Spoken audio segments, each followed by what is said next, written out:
Welcome to ECCB Connects. ECCB Connects is produced by the Eastern Caribbean Central Bank to share with you who we are, what we do, and how we serve you.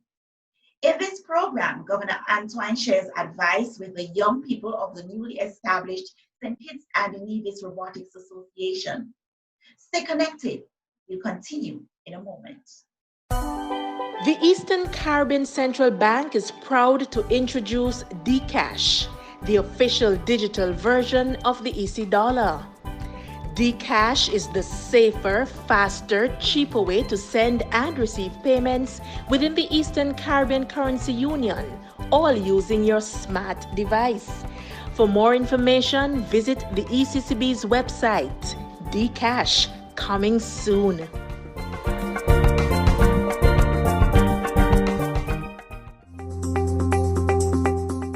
Thanks for staying connected with us. The St. Kitts and Nevis Robotics Association was established in March of this year with the aim of bringing together young people from St. Kitts and Nevis, the Caribbean, and the world to develop their creativity and problem-solving skills. The association's mission is driven by STEAM education, that is, science, technology, engineering, arts, and mathematics. Dr. Ricardo Neal is the founder and chairman of the St. Kitts and Nevis Robotics Association. So the thinking behind establishing the St. Kitts and Nevis Robotics Association is to provide the young people with an avenue where they can be engaged in research and development. Why research and development? Is to ensure that we're able to secure an alternative to our GDP that we depend on here in St. Kitts and Nevis. And one of the dependency, if you will, is the tourism sector, which actually account for about approximately 62%.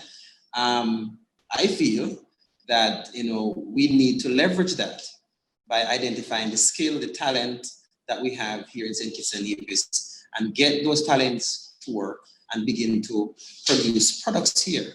And when I say product, I'm talking about on the innovation front to develop various IT application-based application.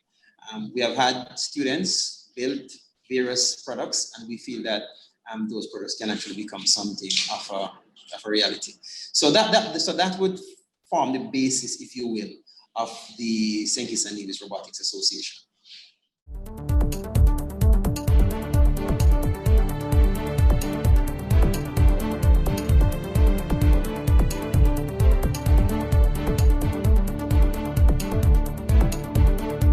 When we first decided to venture into robotics, I would have been in CFBC. This was an idea that I brought to Dr. Neal about venturing into robotics. So when he then approached me with the idea of forming the association, there was really no doubt of me joining. And then among my peers, they decide fit for me to be the one to lead them on this path of success for the association. What we've been trying to do is to implement our mandates.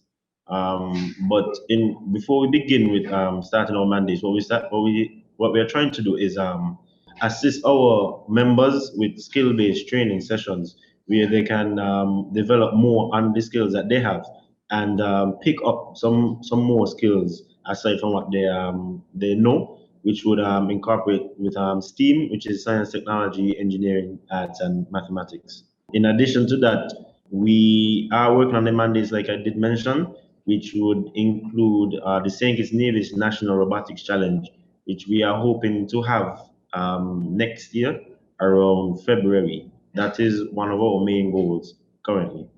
The St. Kitts and Nevis Robotics Association was officially launched on September 30. Delivering the featured address at the opening ceremony, Governor of the Eastern Caribbean Central Bank, Timothy N.J. Antoine, shared 3 key messages with the members. Get your governance right, the business is in skills, and digitization is essential to the transformation of the Eastern Caribbean Currency Union. Get your governance right. And I start with this general point because you formed an association, and I think it's a great it's a good governance move. Governance matters. Always has, always will. And the truth is that too often we found that good ideas and initiatives, often led by good people, flounder and fail because of the absence of good governance frameworks. The literature is replete with examples at the level of countries as well. But we don't have to even go to countries. We could look at community groups. We could look at sporting associations. We could look at churches even, companies and certainly countries where bad governance, weak governance, led to their downfall. Only recently we would have heard of Wirecard, that very promising company in Germany that had become a major listed company on the German foreign stock exchange that has gone up in smoke. So you got to get your governance right, and I'm glad you started there. And when we think about governance, you talk about the things, how things are managed, how things are run. Clear and transparent rules of operating procedures. Fundraising, financial management, reporting, accountability. All those are part of good corporate governance. And so the association has made a good move, which I support, and I want to underscore the need for good governance there. But I also want to make the point, good governance is not just at the level of the association or the level of a company or corporate. It is also, governance is also personal. Because the thing about it is that each of us has a core and a code. Our core is our values, who we are, and our code is how we live. Core and code. And so I don't know what your values are. I haven't looked at that yet. But from even the discussion this evening, I heard things like innovation. I heard collaboration. I heard faith. You talked about faith. Now I can tell you, my top life values are faith, family, and service to others. Those three things guide everything I do. They are core and they are my code. How I live and what drives my decision making every single day. Young people, you have to have a core and a code. And even as you think about the deployment of technology, technology has to have ethical frameworks. That's why those core values are important.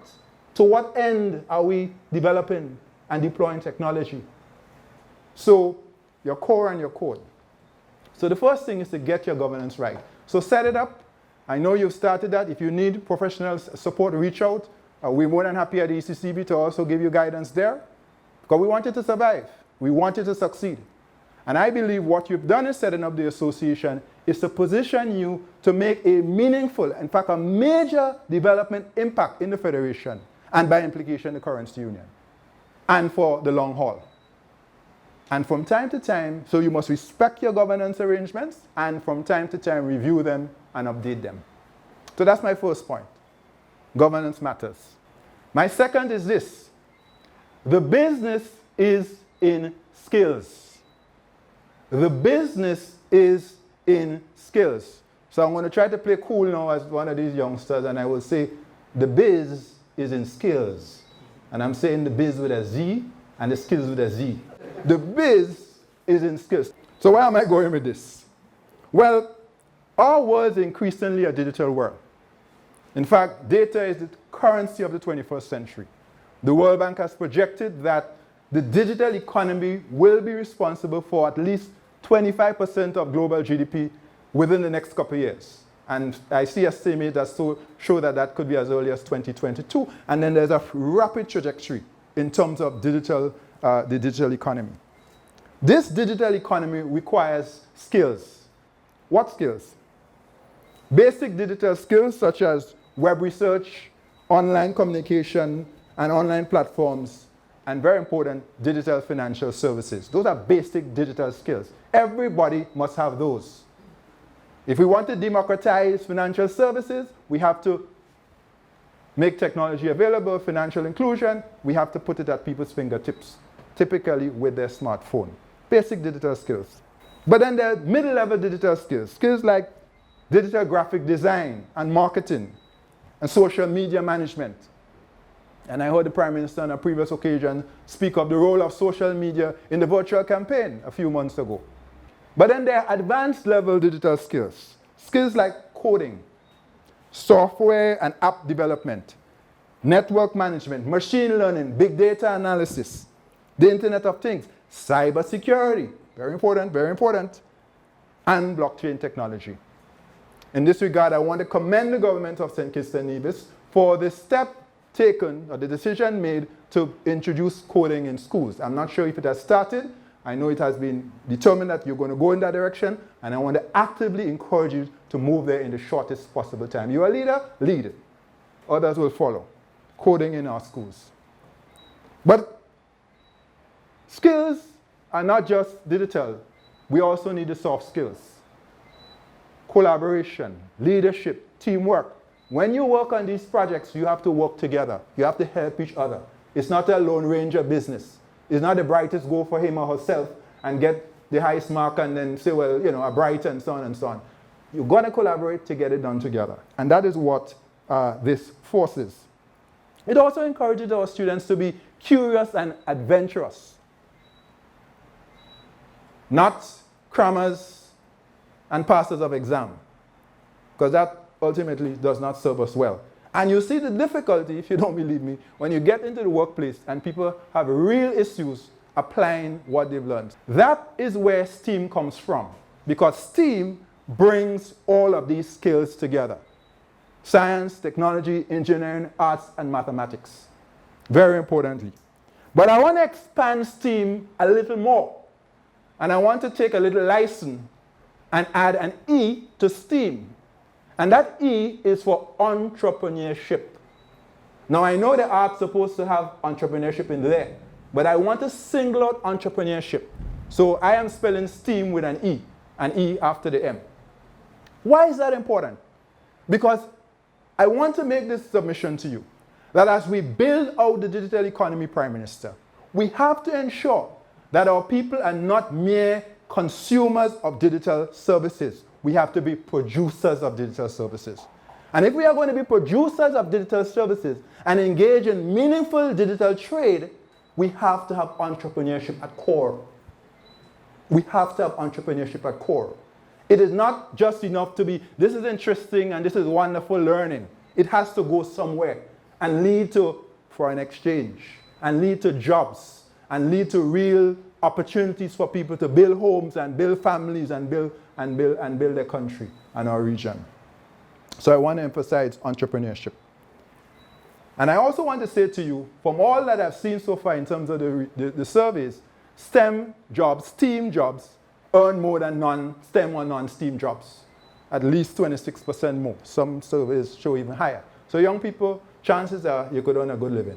I have seen some numbers which suggest that with a coding job, depending on where you are, you could easily earn $3,000 a month, US dollars a month. For certain coding, once you have the, and coding you could learn in 6 months, say. And the good thing about it is that you already speak English. We speak English. So 6 months, 12 months, you could actually have coding certification after coming out of, say, a boot camp and be in a position to earn. So I want to reiterate, the biz is in skills. And here's my third and final. Digitization is essential to the transformation of our region. No surprise. And many studies show the direct link between technology and its adoption and GDP. Before COVID, we were targeting a 5% growth rate in the currency union. And we were doing around 3%. Some countries a little more than that and so on. In the right direction, and frankly, better than most countries in the region, with few exceptions. But of course, hurricanes in 2017, we bounced back after 17, and then now COVID has set us back. In fact, this year, we're going to contract the regional economy by at least 15%, 1.5. And we've indicated the ranges between 10 and 15. Our latest numbers, 10 and 20, our latest numbers show a contraction of around 15%, 1.5.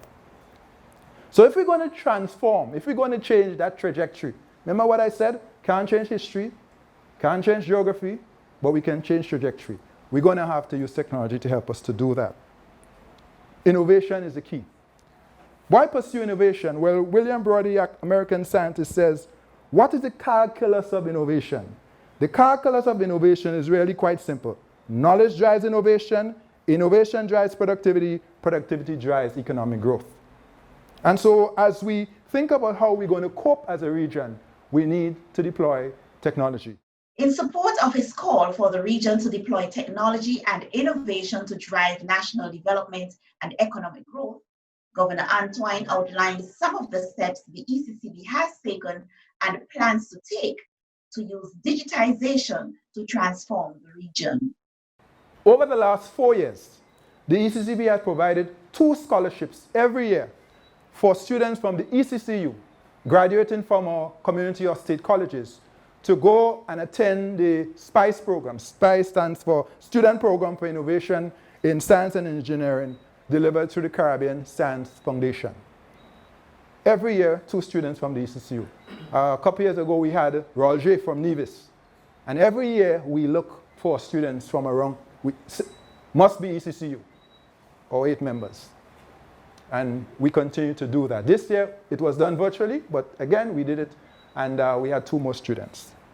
In that highly sought program, every summer, students are exposed to university-level classes in calculus, physics, computer programming, electronics, biochemistry, and entrepreneurship. They also benefit from career guidance from luminaries in the field, the STEAM field. And they also get help with their CV preparation to apply to the top level universities. Many of these graduates are now attending the Ivy League universities, Stanford, MIT, Virginia Tech, on and on and on. Secondly, we've launched our Bright Sparks program. Our Bright Sparks program is an internship program where, again, we look for students, Dr. Neil would be familiar with that, in our colleges, our state colleges, community colleges. They do a project, a member of our team, ministers, former colleagues, would go in, look at the projects, and make a recommendation to us. And having seen the pitch, we would choose. So far, 5 students from the Currency Union, 2 from the Federation of St. Kitts and Nevis, have in fact been Bright Sparks. And here is the good news. They've not only come and done their 6 months or 1 year, every one of them is now on permanent staff of the central bank. And essentially, they will stay there until they go off to do advanced studies, which we are encouraging them to do. In the meantime, some of them are doing certification in various programs. So that's the Bright Sparks program. And then I want to mention, and Minister mentioned it earlier, our digital cash project. The ECCB will soon become one of the first central banks in the world to launch a digital fiat currency. We are digitizing our EC dollar. I'm very clear. You cannot digitize a society and an economy and not digitize a currency. This is very strategic thinking. And we recognize if we ultimately are going to lead digitization and digital transformation, we also have to touch, perhaps start with what everybody touches on a daily basis, our currency. And so we're leading off on that. And very soon you will hear that launch and you will see that in real time. And there are significant benefits: lowering the cost of business, lowering the cost of payments, enhanced security, among other things. Look for that. And then the final initiative I will mention, there are others, but I want to be short, Digital Transformation Project. This is a project with the World Bank, $94 million US project, several of our member countries, which was approved in June of this year. Prime Minister Harris, you were in Washington when we sat down, and you gave great support for that project then. And it's pleasing to see, a year later, we've actually had the project approved, and we're getting ready to basically start implementation. That project will do several things, including e-government, enabling e-government services, making government more accessible to people, faster, cheaper. It also includes access to other services. When I think of blockchain, and by the way, the digital cash that I mentioned, or Bright Sparks, some of them have been working on that project as well. But when I think about blockchain, I'm not just thinking about currency. I'm thinking about health and what we could do with our health records to improve healthcare in this region, Currency Union and in the Federation, with the use of blockchain to help us. Look at what Estonia has done. Look at what Cape Verde has done. Look at what Rwanda has done, a country that was almost a failed state, post-conflict. The use of technology has changed the narrative in that country. Today, people are going to the country to see what they are doing and how they're doing it and what they've accomplished. The power of technology. So, let me conclude by saying it is no secret that we are at an inflection point in our region. The COVID-19 has given us a serious body blow. But, as we've said from the outset, there are unprecedented challenges, but so also are unprecedented opportunities. And it's up to us to seize those opportunities. And so I want to say in closing that the ECCB stands with the St. Kitts Nevis Robotics Association. I want to urge you to go forward, and yes, Dr. Neil, to form the OECS Association. And we will help you do that, working with the OECS Commission, because that will strengthen our hand to help you. Because we are a regional institution, we have to always look at the regional, it's a regional mandate. So we have to be careful with, we're not national focus, our focus is regional. So I want to wish the association every success as you move forward, and rest assured that you have in the Eastern Caribbean Central Bank an ally and a partner to work with you. To view any episode of ECCB Connects anytime, any place at your convenience, check us out on YouTube, Facebook, and LinkedIn at ECCB Connects. We've come to the end of this week's episode of ECCB Connects. Thanks for watching, and we invite you to join us again next week for another program.